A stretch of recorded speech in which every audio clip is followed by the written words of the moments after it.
Hi friends, welcome to my channel. நான் உங்கள் பிரியா. என் சேனலை சப்ஸ்கிரைப் பண்ணி தொடர்ந்து ஆதரவு கொடுத்துட்ருக்க உங்கள் எல்லாருக்குமே ரொம்ப நன்றி.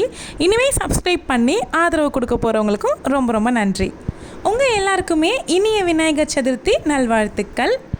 நம்ம வீட்டு விநாயகர் சதுர்த்தி பூஜையை பற்றி தான் இந்த வீடியோவில் நீங்கள் பார்க்க போகிறீங்க. ஒரு ஒர்க்கிங் உமனாக லாஸ்ட் மினிட்ல எப்படி நான் பூஜை பண்ணியிருக்கேன் அப்படிங்கிறத விலாக தான் இப்போ நீங்கள் பார்க்க போகிறீங்க. என்ன பார்த்தீங்கன்னா ப்ரிப்ரேஷன்னு எதுவுமே நான் பண்ணல. எல்லாமே விநாயகர் சதுர்த்தி அன்னைக்கு தான் பண்ணியிருந்தேன். ஏன்னா எனக்கு ஆஃபீஸ் இருந்துச்சுன்ற தொட்டு முன்னாடி நான் எதுவுமே ப்ரிப்பேர் பண்ணி வைக்க முடியல. விநாயகர் சதுர்த்தி அன்னைக்கு வழக்கம் போல் எழுந்து பிரம்ம முகூர்த்த பூஜை மட்டும் பண்ணி முடிச்சுட்டு அதுக்கப்புறமா சமைக்கிறதுக்கு தேவையானது எல்லாமே ரெடி பண்ண ஸ்டார்ட் பண்ணிட்டேன். சரி, ஹஸ்பண்ட்லாம் எழுந்ததுக்கப்புறமா தான் விநாயகர் வாங்கிட்டு வரலாம் அப்படின்னு பிளானு. எனக்கு மட்டும்தான் லீவு, ஹஸ்பண்ட்க்கு ஆஃபீஸ் இருந்துச்சு.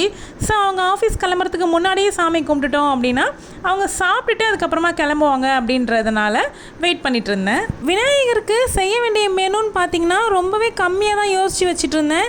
சட்டுன்னு முடிச்சிடலாம், அது எவ்வளோ நேரம் ஆக போகுது, ஒரு 1 or 2 hours முடிக்க போகிறோம் அப்படின்னு தாங்க நினச்சிட்டு இருந்தேன். ஆனால் டைம் எப்படி தான் போச்சுன்னே தெரியல, வேகமாக டைம் போயிடுச்சு.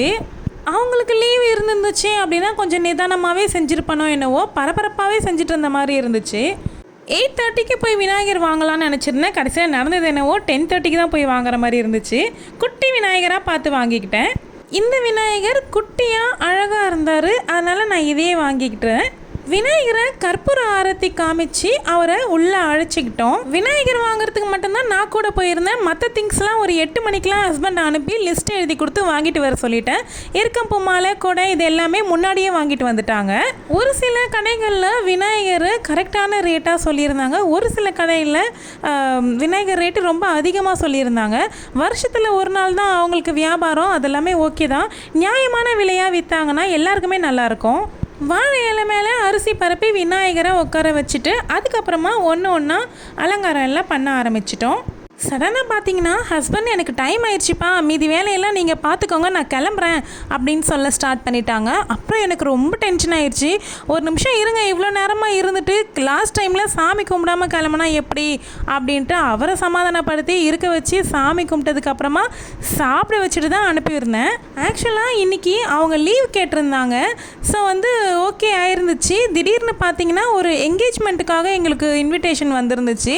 ஸோ அதை அட்டன் பண்ணணுங்கிறதுக்காக இந்த லீவை நாங்கள் கேன்சல் பண்ண வேண்டியதாக போயிடுச்சு. சமைச்செல்லாம் முடிச்சுட்டு சாமி கும்பிடும்போது சாரீ கட்டிக்கலான்றது தான் பிளான் பண்ணி வச்சுருந்தேன். பட் ரொம்பவே டைம் ஆகி போச்சு, அதனால் நான் சாரீ கூட வியர் பண்ணல, சுடிதார்லேயே நான் முடிச்சிட்டேன் பூஜையை. விநாயகருக்கு கண்மலர் விபூதி பட்டையெல்லாம் வச்சுட்டு சந்தன குங்குமம் வச்சு அவர் மேலே ஃபுல்லாக குளிர்ச்சியாக சந்தனம் தெளித்து விட்டுட்டேன். விநாயகரை பொறுத்த வரைக்கும் நம்ம ரொம்ப சிம்பிளாக கும்பிட்டு முடிச்சிடலாம். அவர் அவ்வளோ அழகாக அதை ஏற்றுக்குவார். ஒரே ஒரு எருக்கம் மாலை, அதுக்கப்புறம் கொஞ்சமாக அருகம்புல் வச்சு கும்பிட்டா போதும், அவர் ஓடோடி வந்துடுவார் நம்ம வேண்டுதலை நிறைவேற்றி வைக்கிறதுக்காக. நான் இந்த தடவை ரொம்ப சிம்பிளாக தான் கும்பிட்டு இருந்தேன். விநாயகர் சிலை பொறுத்த வரைக்கும் எல்லாருமே ஒரு சின்ன சிலையாவது வாங்கி வச்சு கும்பிட்டுட்டு அந்த சிலையை ப்ராப்பராக விஜர்சனம் பண்ணுற மாதிரி பார்த்துக்கோங்க.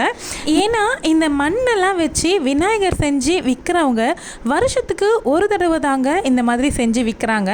அதுவுமே நம்மள மாதிரி எல்லாரும் வாங்கி சாமி கும்பிடுவோம், அவங்களுக்கு அதன் மூலயமா ஏதாவது ஒரு ஆதாயமோ ஒரு ஹெல்ப்ஃபுல்லாக இருக்கும் அப்படிங்கிறதுனால தான் அவங்க அதை செஞ்சு விற்கிறாங்க.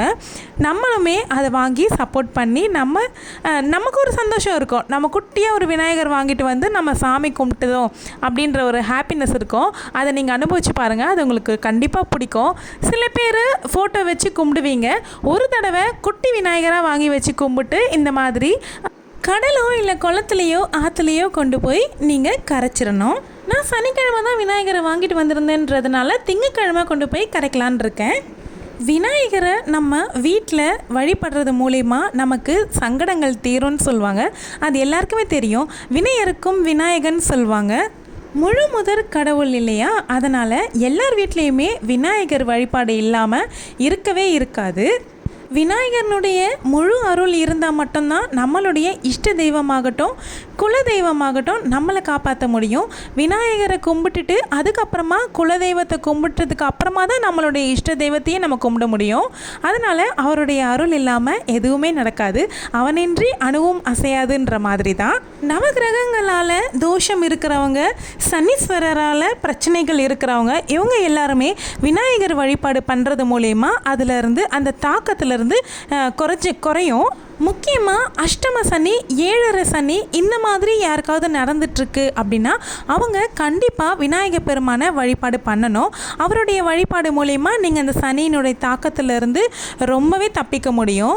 என்னதான் வகை வகையாக அழகழகாக பிள்ளையாரை நீங்கள் வாங்கிட்டு வந்து வச்சு கும்பிட்டாலும், விக்கிரகங்கள் வச்சுருந்தாலும் மஞ்சள் பிள்ளையார் இன்றியமையாதது இல்லையா? கண்டிப்பாக அந்த நாளில் மஞ்சள் பிள்ளையார் பிடிச்சி வச்சுக்கோங்க. நானுமே கையாலேயே ஒரு மஞ்சளில் பிள்ளையார் மாதிரி வடிவமைச்சு பிடிச்சி வச்சுருக்கேன். பாருங்கள், அழகாக இருக்கான்னு பார்த்து சொல்லுங்கள்.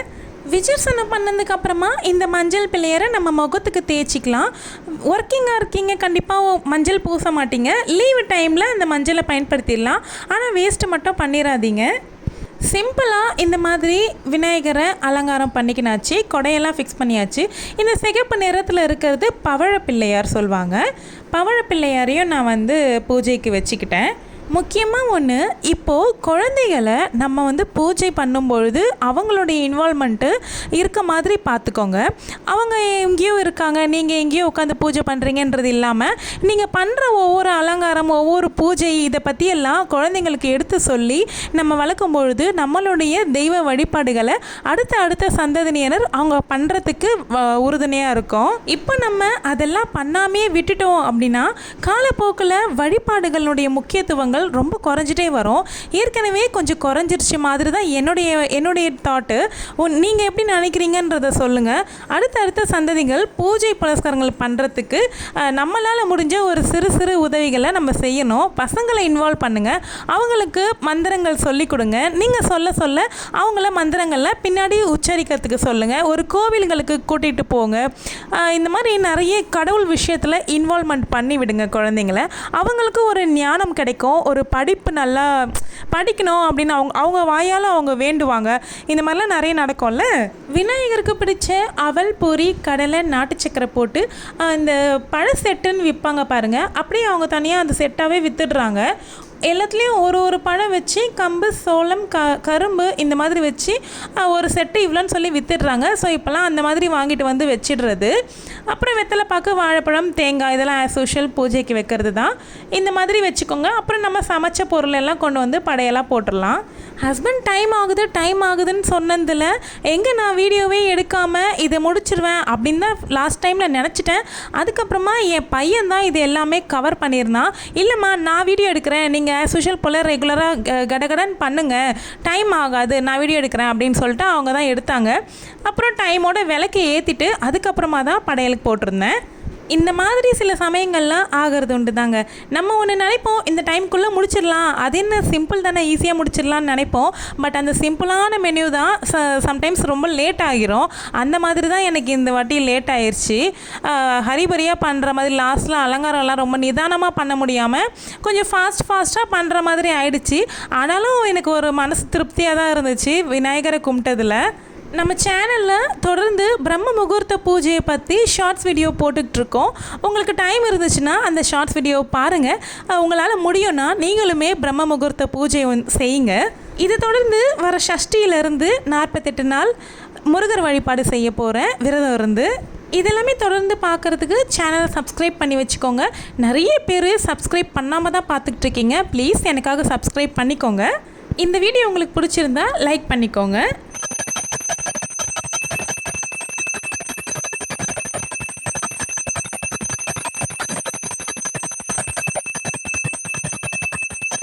நம்ம வீட்டில் நான் செஞ்ச இந்த விநாயகர் வழிபாடு உங்களுக்கு பிடிச்சிருக்கான்ட்டு கமெண்ட்டில் சொல்லுங்கள். ஒரு பரபரப்பான பூஜையாகவே இந்த தடவை முடிஞ்சிருச்சு. ஹஸ்பண்ட் சாப்பிட்டுட்டு வேலைக்கும் கிளம்பிட்டாங்க.